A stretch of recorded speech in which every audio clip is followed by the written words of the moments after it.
క్రీస్తునందున్న ప్రియులకు ప్రేమతో వందనాలు తెలియజేయుచున్నాను. ఈరోజు దేవుడు మనకు చేస్తున్న వాగ్దానం ఏమిటనగా, కీర్తనల గ్రంథము 75వ కీర్తన 6-7 వచనాలు.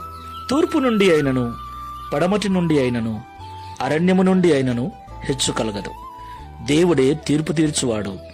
ఆయన ఒకరిని తగ్గించును, ఒకరిని హెచ్చించును. దేవునికి మహిమ కలుగునుగాక. నా ప్రియమైన సహోదరి సహోదరులారా, ఈ లోకంలో జీవిస్తున్న మనమందరము కూడా గొప్పగా బ్రతకాలని, హెచ్చుగా బ్రతకాలని, ఒకరికంటే తక్కువ బ్రతకకుండా, ఒకరి దగ్గరికి వెళ్ళి చేయి చాపి అడిగే స్థితిలో ఉండకుండా ఉన్నతమైన స్థితికి వెళ్ళాలని అందరము కోరుకుంటూ ఉంటాం. అందుకొరకు అన్ని రకాల ప్రయత్నాలు చేస్తూ ఉంటాం, అన్ని రకాలుగా ప్రయాసపడుతూ ఉంటాం.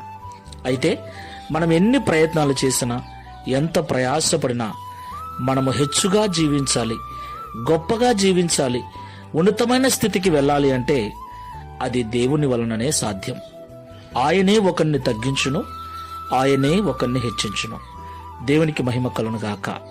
తూర్పు నుండి అయినను, పడమటి నుండి అయినను, అరణ్యము నుండి అయినను, ఏ విధము చేతనైనను మనంతట మనము మన స్వబుద్ధి, మన స్వనీతి ద్వారా, మన స్వశక్తి ద్వారా, మన స్వశ్రమ ద్వారా ఉన్నత స్థితికి వెళ్ళలేమని, మనము ఎంత జ్ఞానవంతులమైనా, ఎంత నీతిమంతులమైనా, ఎంత కష్టపడే మనస్తత్వం ఉన్నా దేవుని దయ మీద, కనికరం మీద ఆధారపడవలసిన వారమై ఉన్నామని ఎప్పుడూ మరవకూడదు.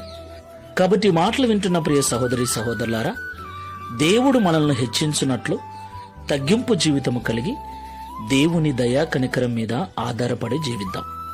ప్రార్థన చేసుకుందాం. మహోన్నతుడైన తండ్రి, మహిమ కలిగిన యేసయ్య, మీకు స్తోత్రాలు. అవును తండ్రి. Download ShareChat.